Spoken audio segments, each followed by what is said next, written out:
దేవుని ఘనమైన నామమునకు స్తోత్రములు. ఈ వాగ్దానం వింటున్న మీకందరికీ మన ప్రభువును ప్రియ రక్షకుడైన యేసుక్రీస్తు నామములో శుభములు, మా హృదయపూర్వకమైన వందనములు తెలియచేస్తున్నాం. ఈరోజు దేవుని వాగ్దానం పేతురు రాసిన మొదటి పత్రిక 3వ అధ్యాయము 9వ వచనం. ఆశీర్వాదమునకు వారసులవుటకు మీరు పిలువబడితిరి. ఈ మంచి వాగ్దానం వింటున్న మనందరి వెనుకడిలో మన మంచి దేవుడు నెరవేర్చునుగాక. ఆమేన్. ప్రియ దైవ జనాంగమా, ఈ వాగ్దానం వింటున్న మీ అందరూ ఎందుకు పిలువబడ్డారో చెప్పనా? మనం ఎక్కడి నుండి పిలువబడ్డామంటే ఇదే పేపర్లో, ఇదే పేతురు రాసిన మొదటి పత్రిక 2వ అధ్యాయం 9వ వచనం అంటాడు, మీరు చీకటిలో నుండి ఆశ్చర్యకరమైన తన వెలుగులోనికి పిలువబడ్డారు.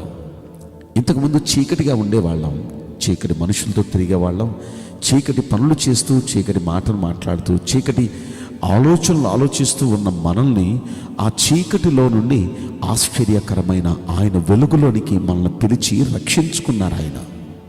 ఇప్పుడు మనం ఆయన సొత్తు, ఆయన ప్రజలం.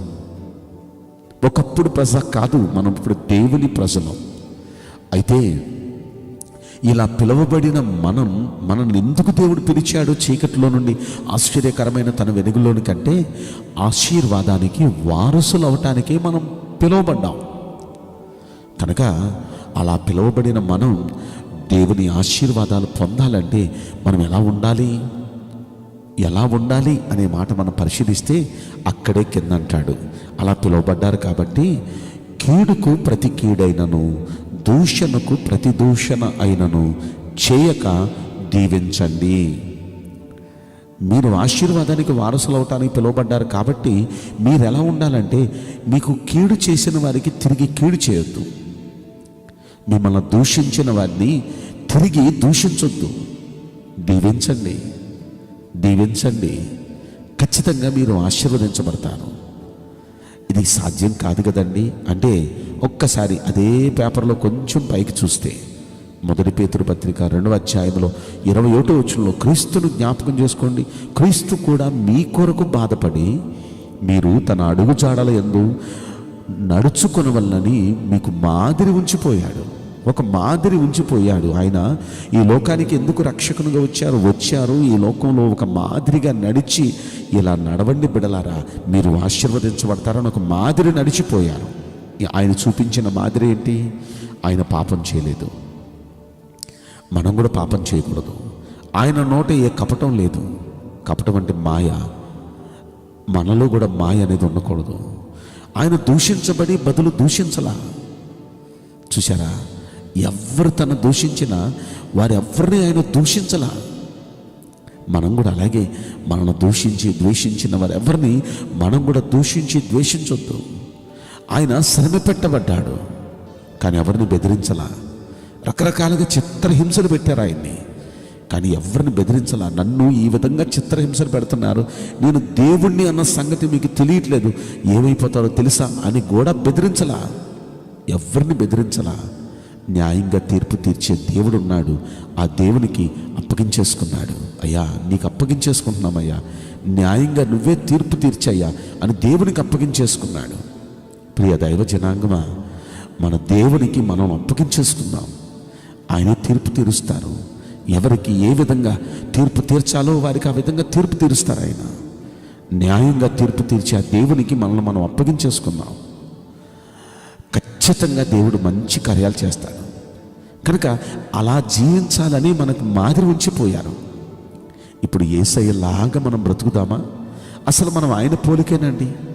ఆదికాండం 1వ అధ్యాయంలో 26వ వచనంలో చూస్తే, ఆయన స్వరూపమందు దేవుడు తన స్వరూపమందు తన పోలిక చొప్పున నరుని సృజించెను అనే మాట మనం చూస్తాం. మనల్ని ఆయన పోలికలో, ఆయన స్వరూపంలో సృజించుకున్నాడు. అలా సృజించిన తర్వాత మొట్టమొదటి ఆదాము అవ్వలను దేవుడు ఆశీర్వదించాడు. దేవుడు వారిని ఆశీర్వదించాడు. ఎట్లనగా, మీరు ఫలించండి, అభివృద్ధి పొందండి, విస్తరించండి, భూమిని నిండించండి, దాన్ని లోపరుచుకోండి, ఏలండి. ఏమి ఆశీర్వాదం అండి! నిజంగా దేవుడు ఆ మొట్టమొదట తయారు చేసి తన స్వరూపంలో ఆశీర్వదించాడు. ఇప్పుడు లోకంలో పాపంలో చీకటిగా బ్రతుకుతున్న మనల్ని చీకటిలో నుండి దేవుడు బయటికి ఎందుకు పిలిచాడో చెప్పన? ఆశీర్వదించడానికి, ఆశీర్వాదానికి వారసులుగా బ్రతకడానికి. అయితే మనం ఎలా ఉంటే ఆశీర్వదించబడతామంటే, అక్కడ ఆదాము అవ్వను చేశాడు ఆయనలాగా, ఇప్పుడు మనం కూడా ఆయనలాగా బ్రతకాలి. ఇక్కడ అంటున్నాడు, క్రీస్తు మన కోసం బాధపడ్డాడు, అడుగుజాడల నుంచి పోయాడు, అడుగుజాడలను అనుసరించి నడవాలి. ఆయనలాగా మనం అనుసరించి నడవాలి. ఆయనలాగా మనం బ్రతికితే, అంటే ఆయన ఎవరిని దూషించలేదు, కీడు చేసిన ఎవరికి కీడు చేయాల, దూషించిన ఎవరిని దూషించలా, దేవునికే అప్పగించాడు, దీవించాడు, మనసారా వారి కోసం ప్రార్థించాడు, వారి మీదకి శిక్ష రానియొద్దయని ప్రార్థించాడు. మనం కూడా పని చేద్దాం.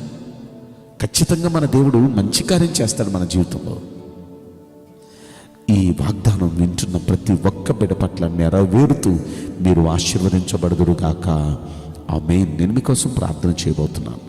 పరిశుద్ధుడా, ప్రేమగల యేసురాజా, మీ పరిశుద్ధ బంగారు పవిత్రమైన నామమునకు నిండు మనసుతో కోట్ల కొలదిగా స్తుతులు, స్తోత్రములు, వందనాలు చెల్లిస్తున్నాం. ఈ వాగ్దానం వింటున్న ప్రియుల జీవితంలో దయచేసి ఈ వాగ్దానం నెరవేర్చి కృప చూపించండి. మీ బిడలు ఈ వాగ్దాన ఫలం పొందినట్లుగా సహాయం చేయండి. మీ బిడలందరినీ అన్ని రంగాలలో దీవించి ఆశీర్వదించమని ఈ కొద్ది మనవులు నజరుడైన యేసుక్రీస్తు ప్రశస్తమైన నామములో మిక్కిలి వినయముతో ప్రార్థించి బ్రతిమలాడి వేడుకుంటున్నాం ప్రియ పరలోకపు తండ్రి. ఆమేన్. May God bless you all. Thank you.